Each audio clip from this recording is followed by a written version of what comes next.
Hello, everyone. I'd like to start by letting you know that I am recording today's session. I am David Woods. I'm the developer and publisher of Transana.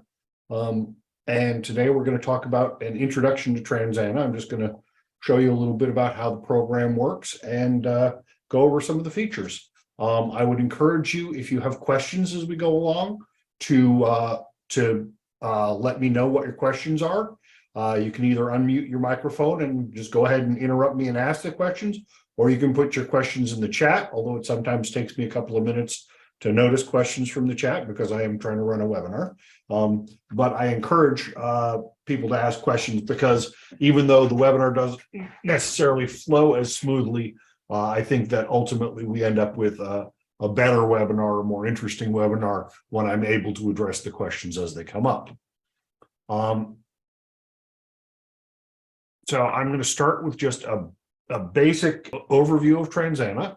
I'll show you a little bit about how the program works, and then we'll go into a little bit more detail about how one interacts with the program and some things about the way that Transana lays things out that will help you make sense of the program and use it a little bit more easily.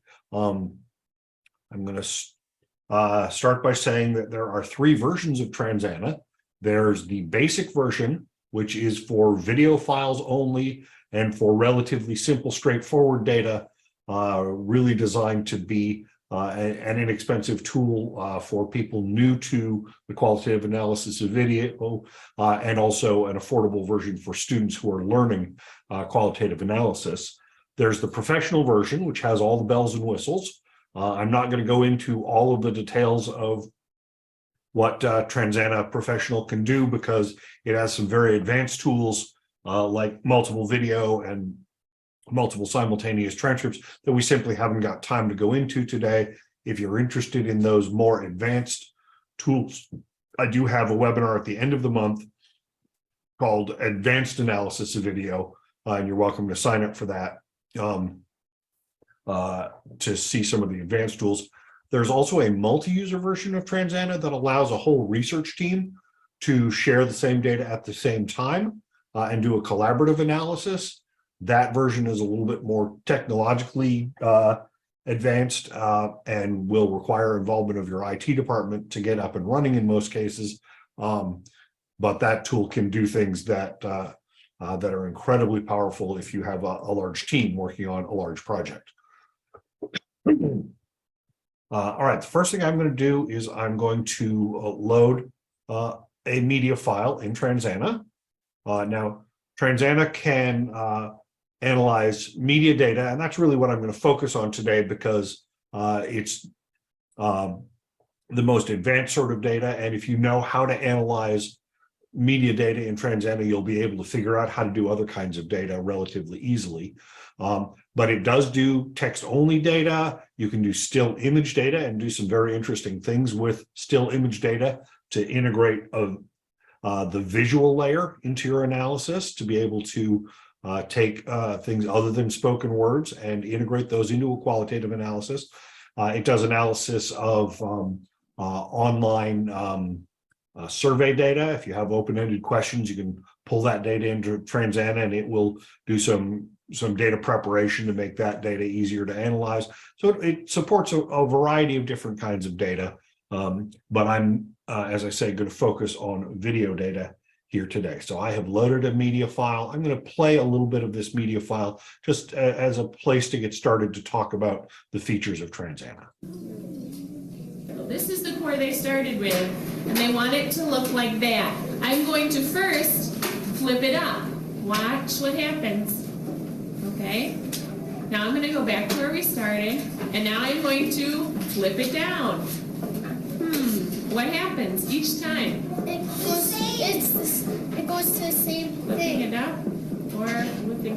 Oh, do you think we have to test it on their courseware? Yeah. All right. Okay, now. All right, so you can see that in the upper right-hand corner of the screen, we have a media window. If you're working with video data, that's where your video will appear.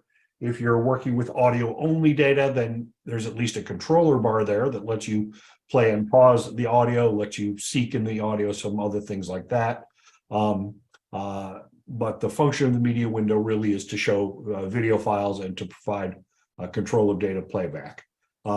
In the lower left-hand corner, you'll see the document window. This is if you're dealing with media files, if you're dealing with media data, you can create a transcript and analyze that transcript in parallel with the media file.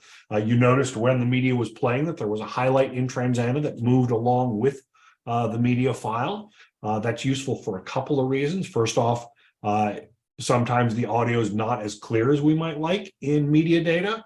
And so you might have to listen to something multiple times to create a clear transcript of it. And then when you go back and analyze that data later, you don't have to refigure out each time what was said and how the students were talking over each other and all of that stuff, because you can type it out into a transcript. But maybe more importantly than that, while the media is your primary data and the media is what you analyze when analyzing media in Transana, the transcript can be a very useful tool for working with that. It can be very challenging in a media file to scan through it and find the bit that you're looking for based on the picture. That's just not something that happens very easily. But I know that there's a discussion in this video of the concept of symmetry. And if that's what I want to work on today, I can type in part of that word and I can do a search in my transcript and I can then find the spot that I want to work with and I can jump immediately there using the transcript. And Amanda, while she was listening to the story, said, "What's symmetrical?" And so the transcript serves as a very useful tool for the analysis of media. I do want to say that when I do literature reviews, I often find people who write, we had this media recorded data and we created transcripts and we threw the media files away and we analyzed the transcript.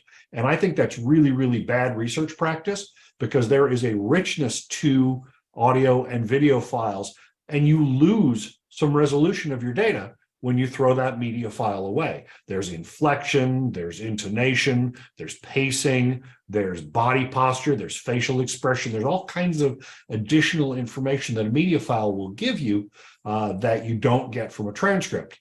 And if you don't, if that is a strange concept to you, I challenge you to transcribe a Netflix comedy special and see how the written word compares to your experience of the video. And you'll find that that data tends to lose a lot in the translation from media to transcript only. And so one of the fundamental principles of Transana when working with media data is that you're never more than a click or two away from watching your media data to be able to really stay close to your data, as close as possible, to really be sure that you're getting all of the nuance and subtlety out of the media-based data that you're analyzing. Obviously, that doesn't apply when you're working with text-only data, but that's a helpful thing to understand about the analysis of media in Transana. You don't have to create transcripts when working with media data, but there are perfectly legitimate research circumstances where you would want to not bother creating a transcript. For example, I've had people analyzing animal behavior or dance or instrumental musical performances using Transana, and they tend not to spend a whole lot of time on transcription in those kinds of analyses, although there are certainly ways that transcription can facilitate that as well. So you don't have to create a transcript, but it can be a very useful tool if you do. I should also say Transana does not provide any sort of speech recognition to automatically create transcripts for you. There are other tools out there that do that very well, and it just we're too small a team to reinvent that wheel. So you can take your data and submit it to Honor AI, or there are a variety of different other voice recognition tools. Even YouTube will do some with its automated captioning feature, and you can capture those transcripts and you can plug them into Transana and use them. But you will find that it'll take you a fair amount of time to clean those transcripts up, to make sure that they're accurate, to format them in a way that is visually more workable, to add things like punctuation, which speech recognition software is no good at, and to add the time codes that link the transcripts to the media files to make it work better. So you can use speech recognition transcripts in Transana, but Transana does not provide internally a speech recognition tool to create those transcripts from scratch. We rely on other products to do that. If that's something that you're interested in more detail, there are a number of posts out on the Transana blog on the website about speech recognition and what the technology is like at different points in time over the length of the time that we've been keeping that blog going. In the upper left-hand corner, you see the Transana's visualization window. This is a window that gives you visual information about the data that you have loaded. In the case of media data, it shows you a waveform, which can give you useful information about the audio track of a media file. And for both media and text data, you can see the coding that you've done on whatever data that you're working with. You can see that as I move my mouse over these different bars, Transana shows me what the codes represent.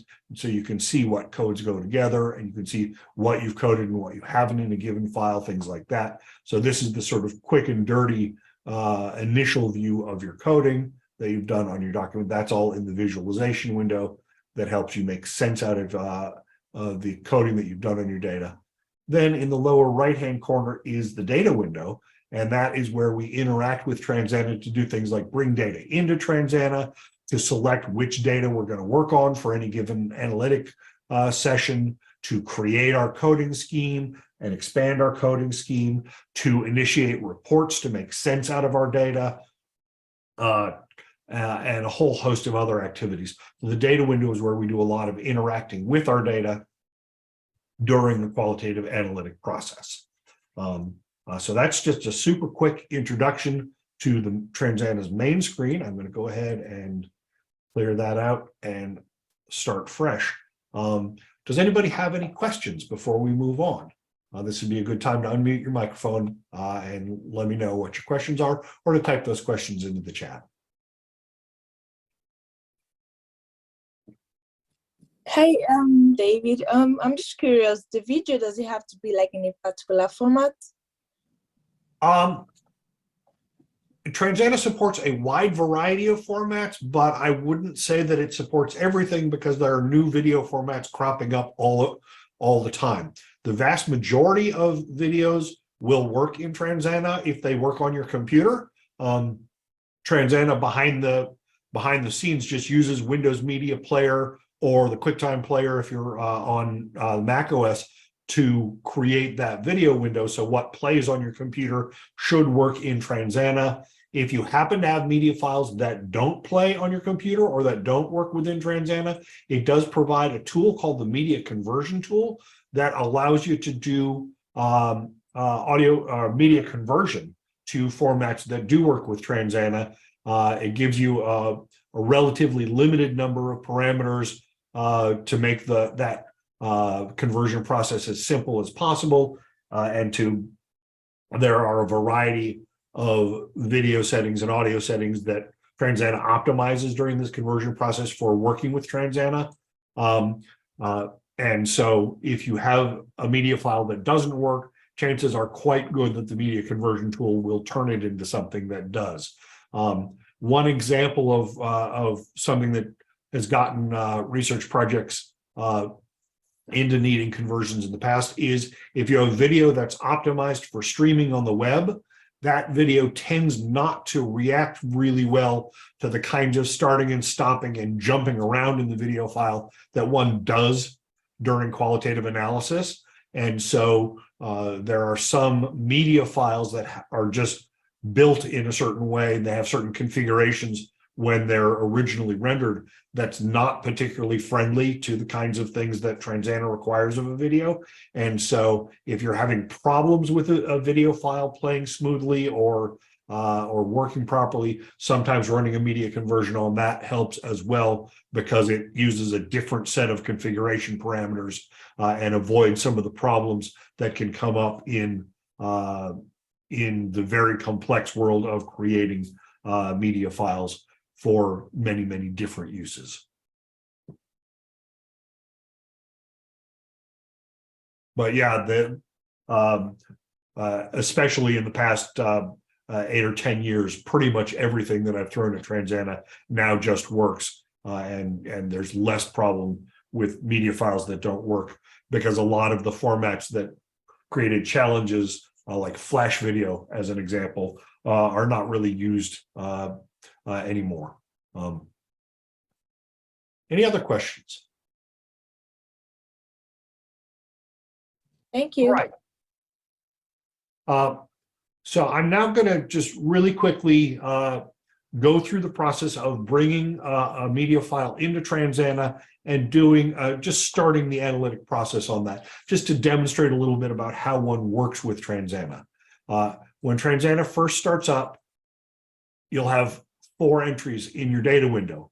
Libraries are where we put raw data into Transana. When we're bringing data into Transana, we put it in a library. Collections are for the analytically interesting bits that we identify during the analytic process, and that's where we work with data that is analytically interesting. There are a variety of different ways that you can manipulate that data or work with that data in the process of qualitative analysis, and I'll explain more about that in a few minutes. Keywords are where we create and maintain a coding system for people who use coding as one of their tools for identifying what's interesting about their data. And then the search entry is where we initiate searches in Transana, where we see the results of searches in Transana, and where we access some of the tools that are useful in making sense out of the data that we have coded and categorized during the qualitative analytic process. And I'll go into more detail about each of those as we go. So I'm going to start with, I want to bring new data into Transana. And so the thing I'm going to do first is I'm going to create a library to put it in. You'll see that in my demonstration data set, I have a variety of libraries with a variety of different projects in them. That's mostly stuff I like to have available for being able to answer questions and demonstrate different aspects of the program during the webinars, because I never know what questions are going to come up and what I might want to demonstrate at any given time.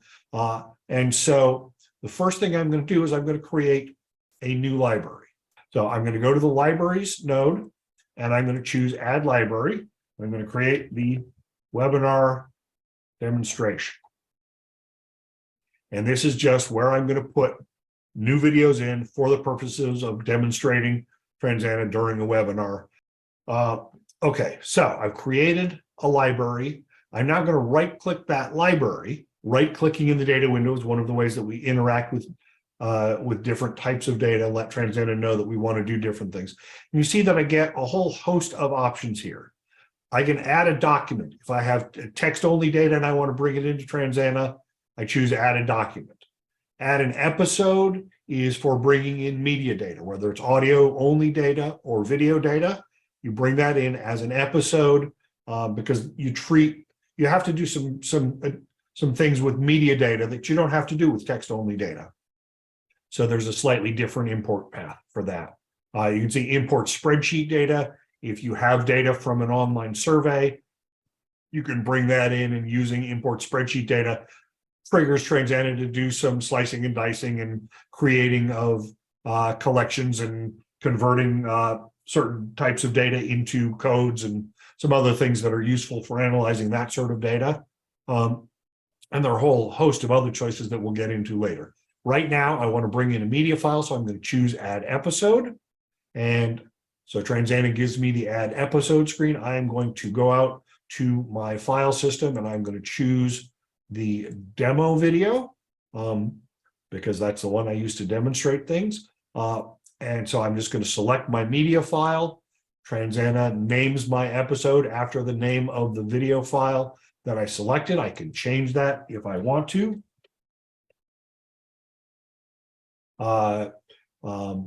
And I can choose to do some coding at the very start.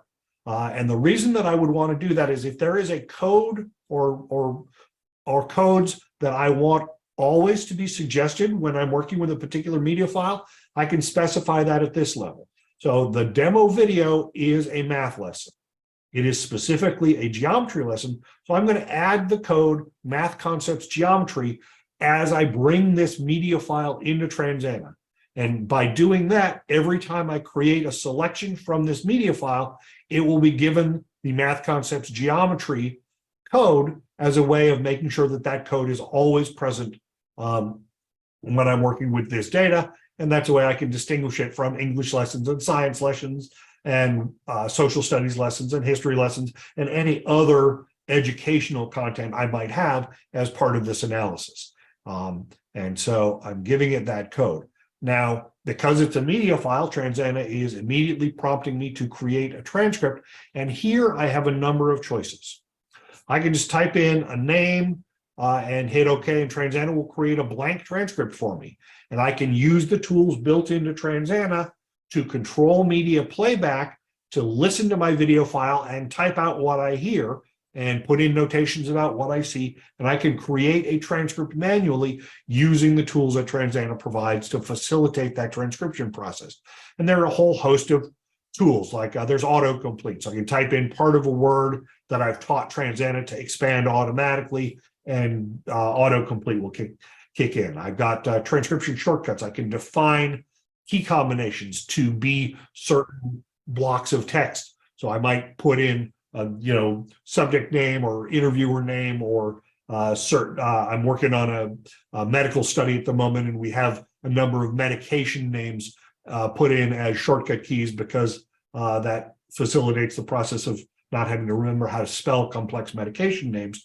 And so there are those kinds of tools. You can also control the media from your keyboard while you're typing, which means you don't have to keep taking your hand off the keyboard, going to the mouse to pause the video and rewind the video. You can rewind the video or move around in the video from the keyboard, and it makes the process of manual transcription as easy as possible. So that's one option. Second option is that I can import an existing transcript. So if I've processed my file through an automated voice recognition system, I can pull that transcript in at this point. If I have had a human transcriber transcribe my data for me and send me the resulting file, I can pull that in at this point. And one might choose to do a human transcriber because one's IRB might not allow us to submit our videos to an automated transcription service for security concerns, for privacy concerns, for example, HIPAA concerns. IRBs sometimes are not willing to allow automated transcription, and so we do manual transcription. But that's often a function that can be farmed out. So I am at this point going to select my demo transcript. None of you want to sit here and watch me transcribe. It's not an interesting process. It's not how you're going to learn anything. So I'm choosing a transcript that already exists here, and I'm hitting OK. And so Transana loads my media file, it loads my waveform, it loads the transcript that I've given it. Now, at this point, I want to point out, you see in my transcript, there are all these red marks throughout the transcript. Those marks are time codes. A time code is a symbol in the transcript that links a particular spot in the media file with a particular spot in the transcript. And that's how Transana keeps the video and the transcript synchronized with each other, is through those time codes. You'll notice when I make a selection, it always goes from one time code to the next, or I can make a selection with multiple time codes if I want. But my selection will always start at a time code. It will always end at a time code. So those time codes have analytic meaning. They have analytic significance. You'll want to be able to add additional time codes as you go. It's really easy to do. And the system is really, really flexible to make that time coding process easy. But that is a step in the process of preparing your data for analysis, is to get those time codes in to link the media file and the transcript together. So I've now brought my data into Transana. You can see that was fairly straightforward, and I'm now ready to begin analyzing it. So I'm going to go through my data, and I'm just going to more or less at random make a selection here. Let's say that this is a segment of my data that I'm really, really interested in for analytic reasons. So Why do you think it is that the computer? So the teacher's asking a question of the students and the students are responding. So that's the interaction that I want to make a selection of, because that's analytically important to my analysis. So I have a couple of different choices here. Transana implements a number of different ways of assigning analytic meaning to selections in data files. Now, why does Transana have multiple ways of doing it? It's because there are lots and lots of different ways that one might do qualitative analysis. There are many different qualitative methodologies, and different methodologies have different needs. You approach data differently if you're doing grounded theory versus if you're doing narrative analysis versus if you're doing phenomenology versus thematic analysis or whatever. So different methodologies have different requirements. And so Transana provides flexible tools for implementing different methodologies differently. I have worked with hundreds or maybe thousands of researchers over the last 20 years in developing this software, and I've yet to meet two researchers who do things exactly the same way, who think about their data in exactly the same way. And so Transana offers different systems to fit the ways that different researchers think. Some researchers think in ways that mirror old school paper technologies, where you want to have a pile of things that all represent the same theme. And so Transana has a system called collections that allows you to do that. Some people like to create coding systems and apply codes to selections and use the tools of the computer to make sense of that coded data later. So Transana provides a way of doing that. So I'm going to start with creating coded data. So I'm going to go to my math concepts, and this is about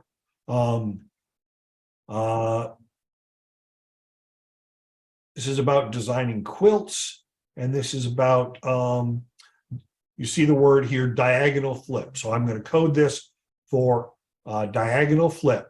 Now all I've done is go to my coding system, located the diagonal flip code that I created earlier, and I double-clicked that code.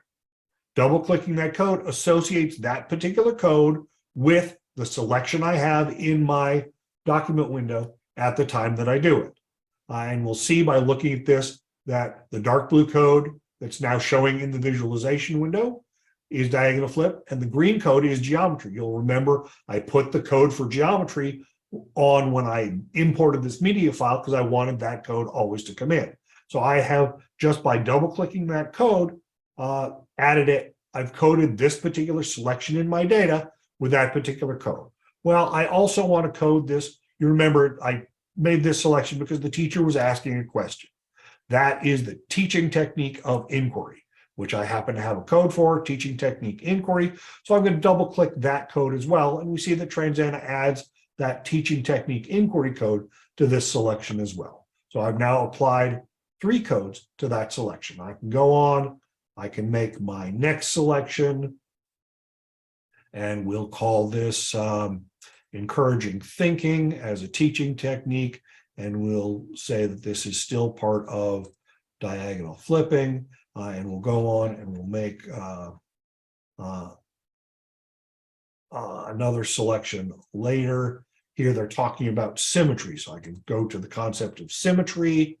And again, this is inquiry because, again, the teacher's asking questions. So I can go through my data. I can very quickly make a series of selections in my transcript. Each of those selections is linked to the media file. So I've made this selection. Okay, symmetrical might be a word that only has to is the video, the portion of the video that this selection represents. So these codes are really getting applied to the media file, even though I'm using the transcript as a tool to position those codes.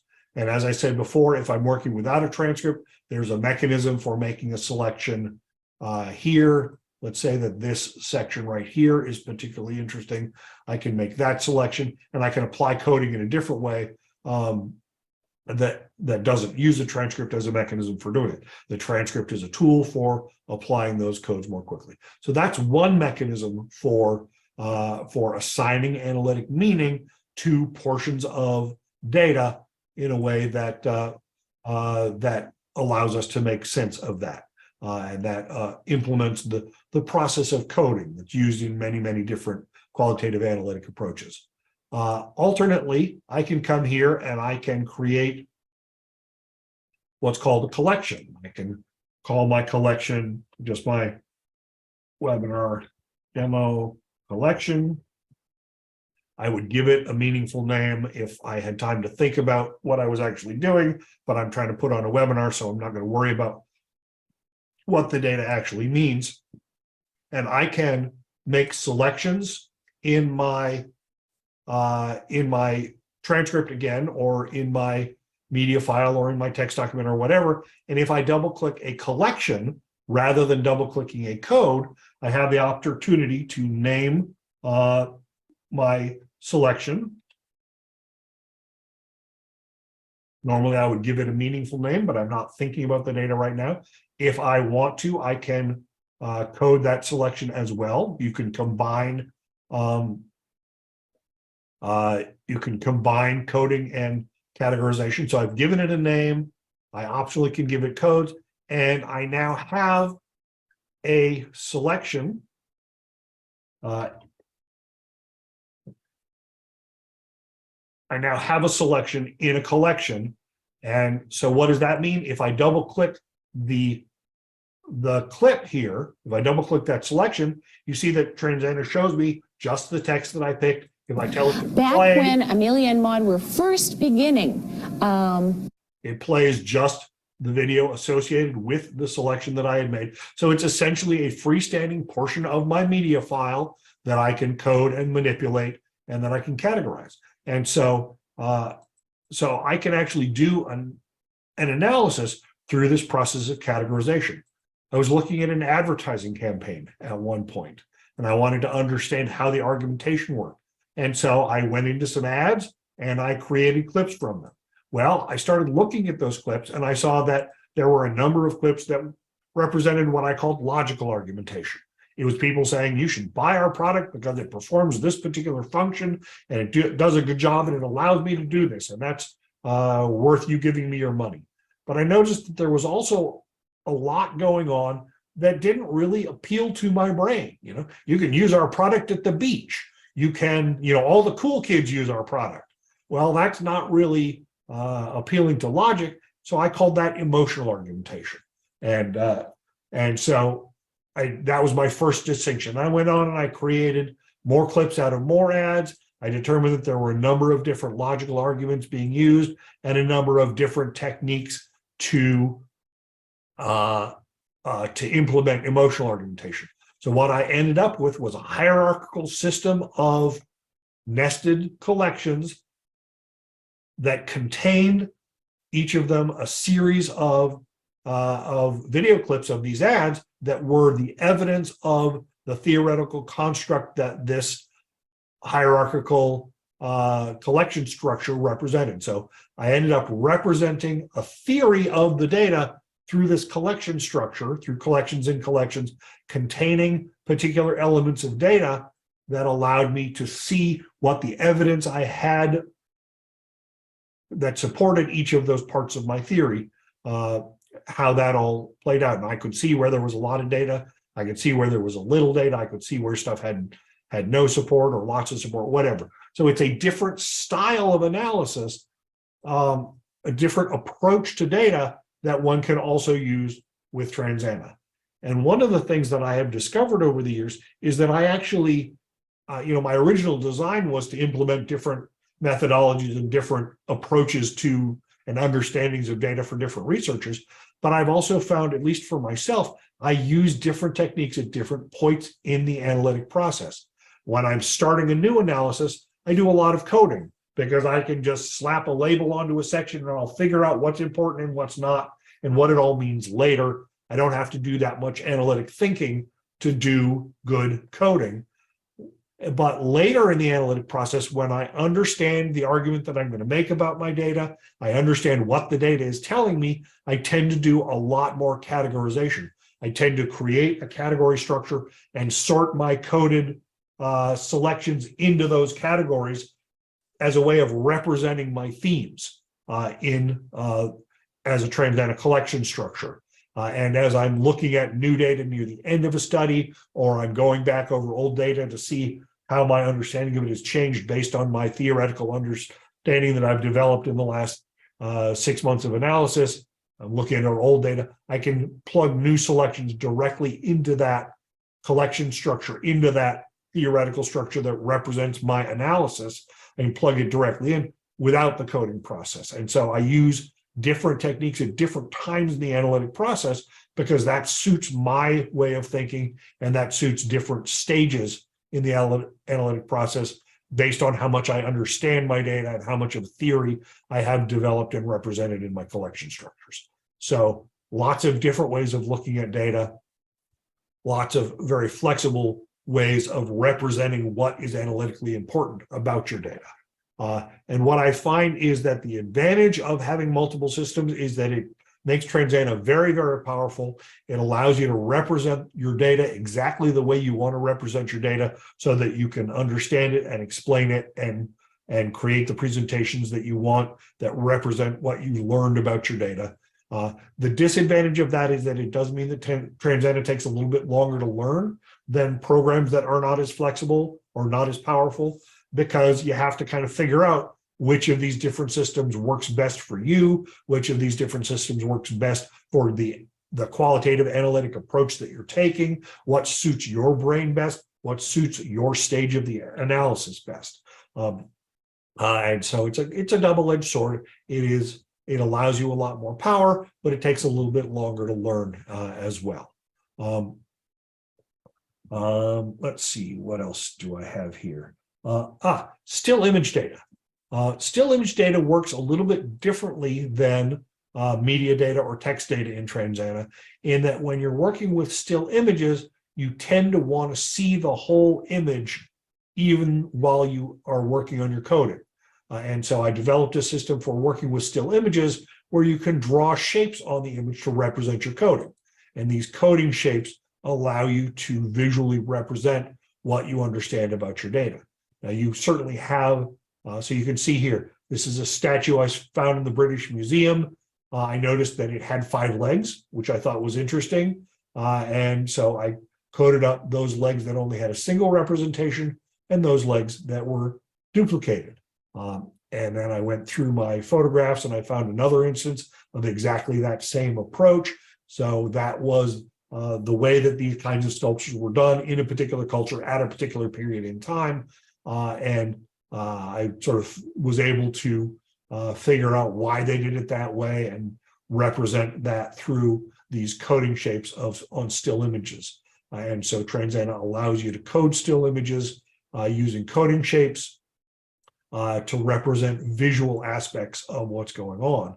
And in fact, that can be very useful. You can actually, here we have a clip of the data of the teacher reading a story. And if it's visually important for me to bring that image in, I can ask Transana to capture that image and to drop that image into my transcript. So I've captured the visual layer of my video and put it in the text-based transcript as a way of pointing out something visual that is important to my particular analysis. I can also take that image, code it up, and drop the coded version into the transcript as well, and that allows me to do some very sophisticated representations of visual aspects, make clear in them what is analytically interesting about them, and drop them in the context of a transcript that situates them with at a particular position in the media file and allows you to bring that visual layer in as well. And so Transana has a lot of tools for dealing with visual as well as auditory as well as textual types of data, and to integrate all of those different types of data. You can also attach analytic memos to each data element to be able to keep track of your analytic process and the decisions that you make and the ways that you understand things and the way that understanding changes through the analytic process. So you can drop these analytic memos into Transana at any given time to document the analytic process that you are working on. In addition to that, one of the things that I do regularly is I create a series of research journals. Research journals are writing tools in Transana. So I will create a research journal for daily progress. Every time I connect to a database to do some analysis, I'll put some notes in my daily progress log just to say, what did I do today? What did I discover? What questions do I have? Things like that. If you're working with the collaborative version of Transana with a team, that can be a really, really important and vital tool, not only for tracking who's done what and what progress is being made and what needs to be done, but also a way of sharing questions with colleagues, of raising issues that the group needs to discuss or work through. So it's a really powerful collaborative tool. I've also taken to writing up my results, doing my analytic writing in the analytic tool. And the reason that I do that is that I can actually add hyperlinks in what I'm writing that allow me to, I'm talking about this, I see something interesting, I drop my hyperlink in, a colleague comes along, reads it, they click that hyperlink, and Transana loads whatever's underlying that data. We want you to take. They can then see the particular bit of video that I was talking about in this particular part of my write-up. Or if I have a series of quotes, I can drop a link to each of those quotes so that people are not just reading the text, they can go back and watch the video or listen to the audio associated with those quotes. Or maybe the question comes up, what was the context of that particular comment that I quoted in my results chapter? And you can use that as a way of tracking down where that quote came from really easily and looking at the context of that. So here's the quote that was selected by this. And if I right click it, I can choose locate clip in episode, which is to say, tell me about the context of this clip. And I now can see what was being said, but what happened before it, what happened after it, what kind of coding is going on around it. All of that detail comes with a simple click. And so that's a very powerful tool to use during my analytic writing. And that has been, at least for me, fairly revolutionary in terms of being able to make the writing process go better. I can also drop in links to notes. So if I've had a critical insight at some point that I've documented in one of my analytic memos, I can put a link to that memo in my analytic write-up so that I can remember what it was that I said and my colleagues can see what it was that led to particular insights, those kinds of things. So the analytic writing tools built into Transana can be very powerful as well. So we've covered bringing data into Transana. We've covered assigning analytic meaning and manipulating that analytic meaning in Transana. Before we move on to Transana's reports and the whole topic of making sense out of that data that we've brought in and identified the analytically important bits, does anybody have any questions before we move on to Transana's reports and ways of making sense of that data?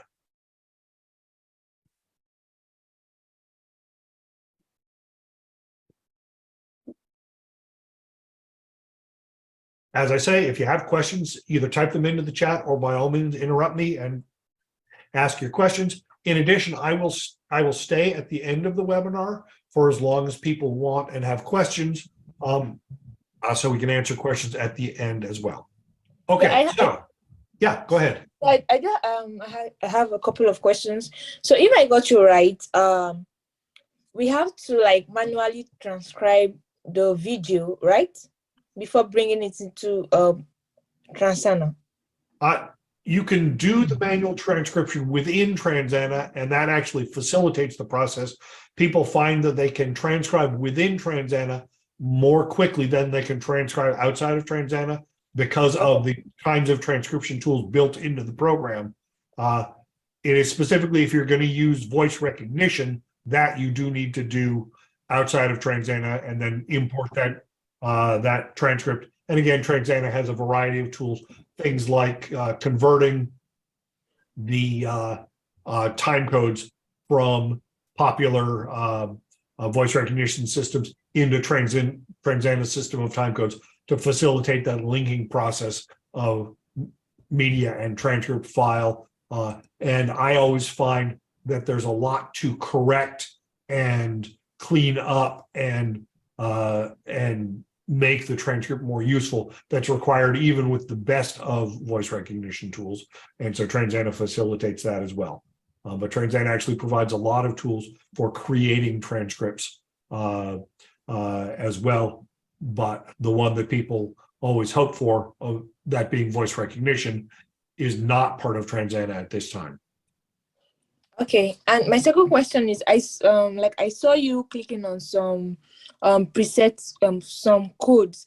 Can we create our own code, like the math geometry? Can we, like, is it preset and we have to Absolutely. the list? Yeah, I didn't demonstrate that because I always have trouble squeezing my webinar into an hour. Okay. Even with skipping that. But yeah, you can create keyword groups, you can add keywords, you can delete keywords, you can change keywords, you can merge keywords, you can manipulate the codes that you create in a whole variety of different ways to be able to do exactly what you want and to represent things exactly the way you want to.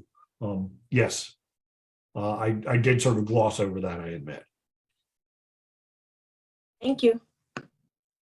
Okay, so we have brought data into Transana by putting it in a library and bringing that in and creating a transcript for it.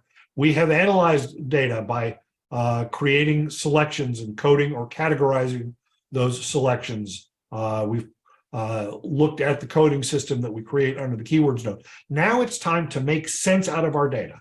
Transana offers a whole host of different ways of exploring your data to make sense out of it, to go from the very sort of hands-on, small focus, what does this particular sentence by this particular participant mean, to the broader, how do I make sense of what everybody has said across all of my data? And there are lots of ways of doing that. So let's start with, I have 3 US presidential election series, 2008, 2012, 2016. I've deliberately not looked into the 2020 election process. So what I have here is collections of the questions that journalists asked during each of those presidential debate cycles. And what I did for this analysis is I used the word frequency report. It's one of Transana's built-in reports that tells me what words were used and how often those words were used in each of in the data selection that I make. So there we have the representation of the words used in questions for 2008. We'll pull up the parallel report for 2016. And you see that Transana has this concept of word groups. You can use different word forms to combine them together, because whether it's question or question or questioning or questions, we want that all to count as the word question. We see that there are 11 instances of that across the 2008 election cycle. And I can create a word cloud for each of these.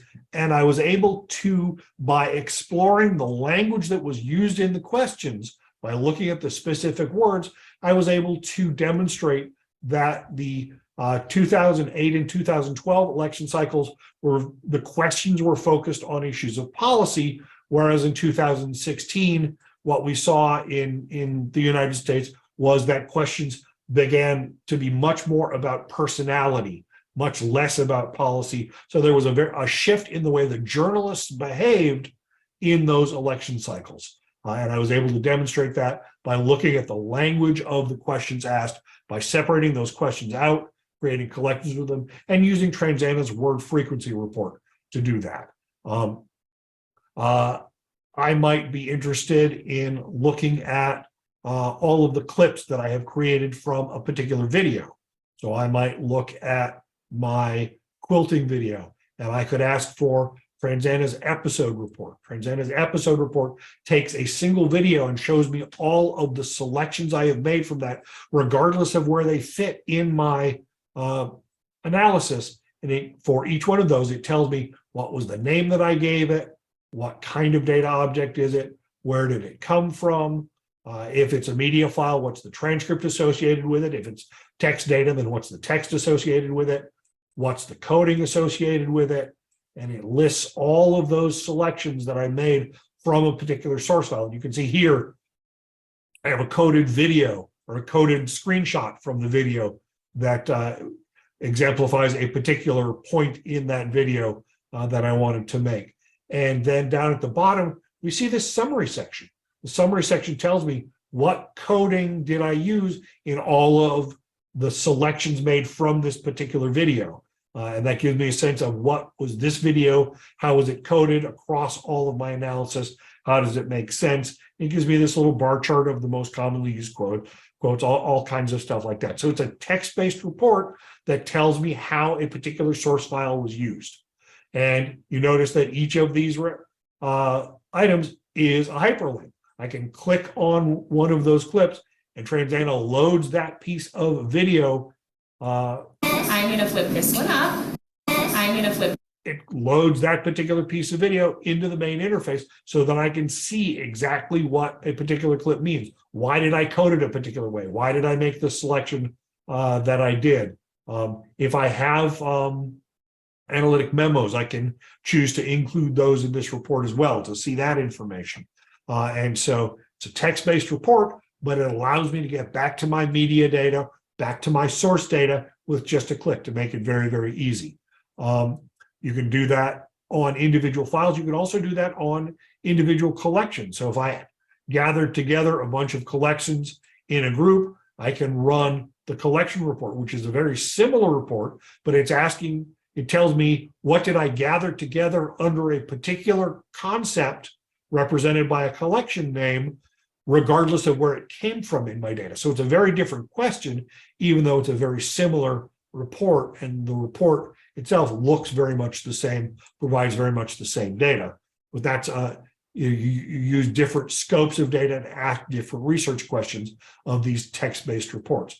I can also look at graphical reports. So here I have some video game play, and I'm going to choose Transana's keyword map. This gives me a map of the coding across time for a particular piece of video. And this is a very fast-moving video game play.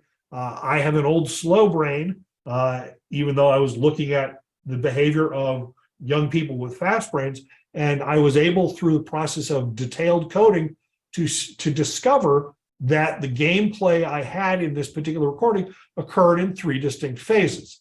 That phase 1 lasted about the first 8 minutes. Phase 2 started at 8 minutes and ran to about 13 minutes. Phase 3 started at about 14 minutes and ran to about 24 minutes. So I was able to create a representation and see these 3 different phases of gameplay and to figure out what that meant in an analytic sense by arranging my coding in a particular way.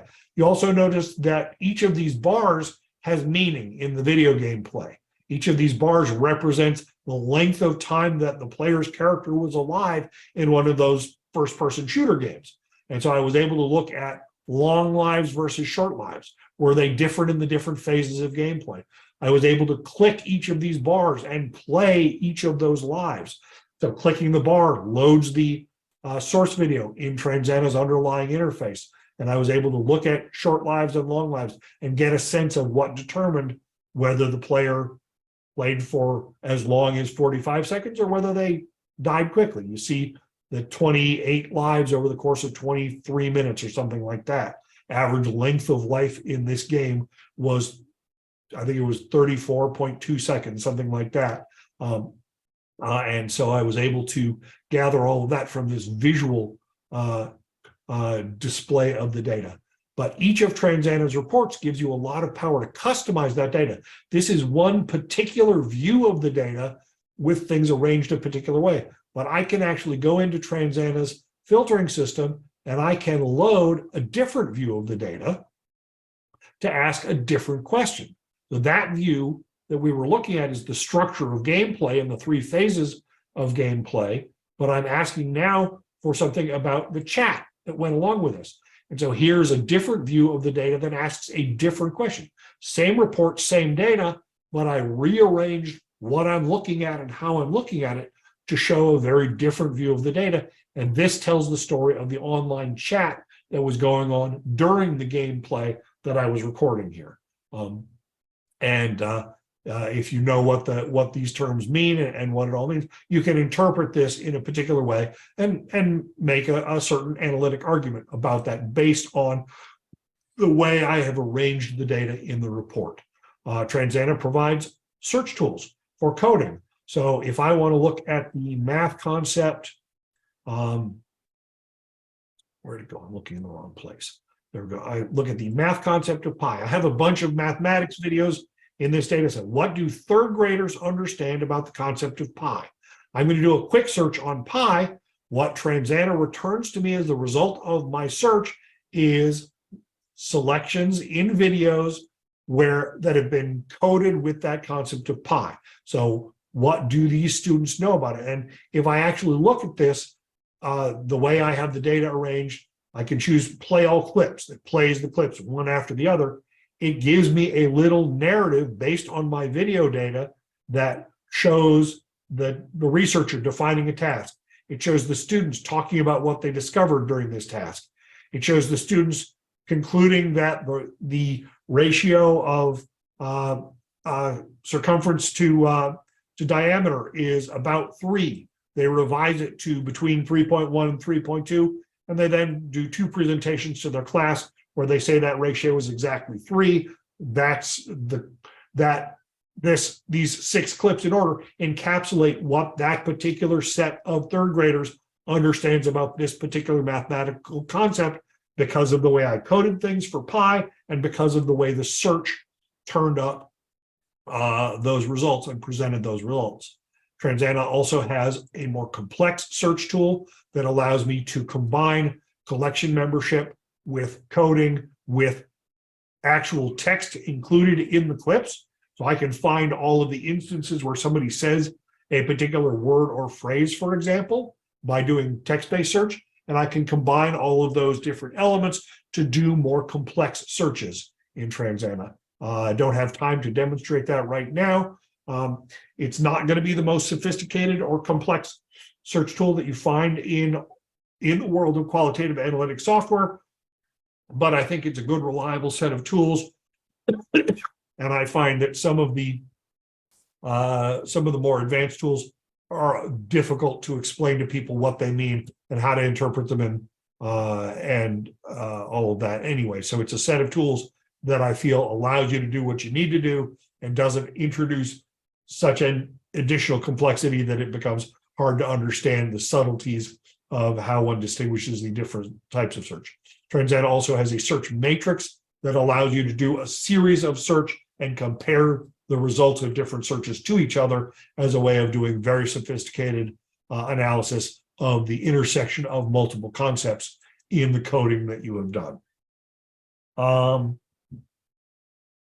Okay, at this point, I am going to stop talking. I know I've gone over a lot in a relatively short period of time, but trust me, there's more. This is something that I could talk about for 4 or 5 hours if given the leeway to do that, but nobody wants to hear that but me.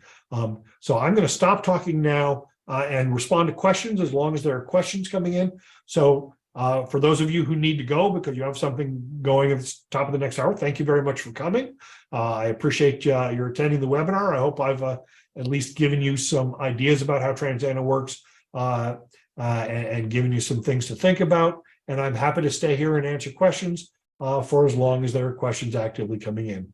One other thing I should point out is if you do have questions that come up after the webinar is over, which certainly happens, if you go to the Transana website, first off, there is the Transana tutorial that goes into a lot of detail about how to do all of the things that I've just talked about and much more. There are screencasts that are video demonstrations that are integrated into the tutorial, but also pulled out separately as an efficient way of addressing particular questions that you have by topic for people who prefer video demonstrations to text-based tutorials. I will point out that I am offering a Transana workshop in February coming up, where over the course of 4 weeks, I'll do a full-blown Transana training that covers everything one ever wanted to know about Transana. And last but not least, there is the contact form. The contact form on the website is the most efficient way of getting a hold of me. Transana is a complex enough tool. Qualitative analysis is a complex enough activity that we do not have a shared mental model for it. There are going to be questions. There are things that are not going to be obvious, no matter how hard I work to make them obvious, because there isn't a generally accepted way of doing things in the analysis of, in the qualitative analysis of complex media. And so I expect there to be questions.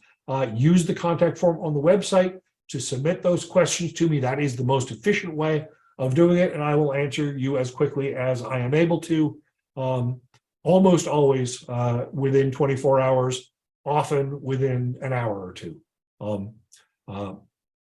So for those of you who need more information after the webinar is over, that contact form is a great way to get in touch with me and to ask your questions.